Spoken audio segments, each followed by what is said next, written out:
আপনাদের চিন্তাধারা যদি নেতিবাচক হয় তবে আপনাদের মনে হয় উৎসাহহীনতা সংখ্যা জন্ম নেবে, কল্যাণের ভাবনা নয়। ভয় উৎসাহহীনতার সংখ্যা ধীরে ধীরে আপনাকে জড়ো করে তোলে। উৎসাহহীনতার কারণে আপনাদের নির্ণয় ক্ষমতা কমে আসে আর আপনারা একটার পর একটা ভুল নির্ণয় নিতে থাকেন, দিনহীন বানিয়ে দেয়।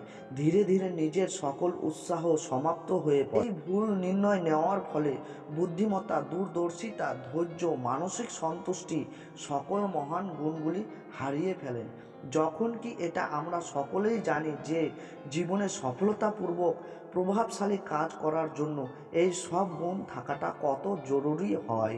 ইতিহাস সাক্ষী হয়েছে যে যখন কোনো মানুষের উপর সংকট এসে উপস্থিত হয় অথবা তার উপরে হঠাৎ করে কোনো বড় কাজ করার দায়িত্ব এসে পড়ে, সেই সময় থেকে তার সাহস আর ধৈর্যের পরীক্ষা শুরু হয়ে যায়। আসলে সাময়িক রূপে সৃষ্টি হওয়া এই কঠিনতাই আপনাদের সাহস, বুদ্ধিমত্তা আর নির্ণায়ক শক্তির পরিচয় প্রদান করার মুহূর্ত হয়। এমন সময় একমাত্র সেই ব্যক্তি পরিস্থিতির উপর নিয়ন্ত্রণ প্রাপ্ত করে সফল হতে পারে যিনি শান্তি, সহজাত ধৈর্য, বুদ্ধিমত্তা আর বিচার শক্তি নষ্ট হতে দেয় না।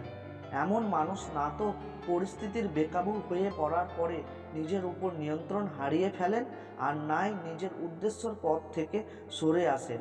তারা লাগাতার নিজের পথে এগিয়ে চলেন। ধীরে ধীরে এদের গাড়ি লাইনে চলে আসে, এদের জীবন আবার একবার স্বাভাবিক আর খুশিতে ভরে ওঠে।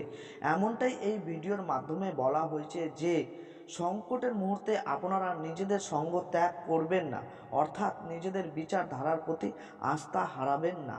তারপর দেখুন সংকট আপনাদের সামনে কেমনভাবে হার মেনে নেয়। বন্ধুরা, সব কিছু চিন্তাধারার খেলা। চিন্তাধারায় দুনিয়া জয় করে আর গোটা দুনিয়ার উপর শাসন করে।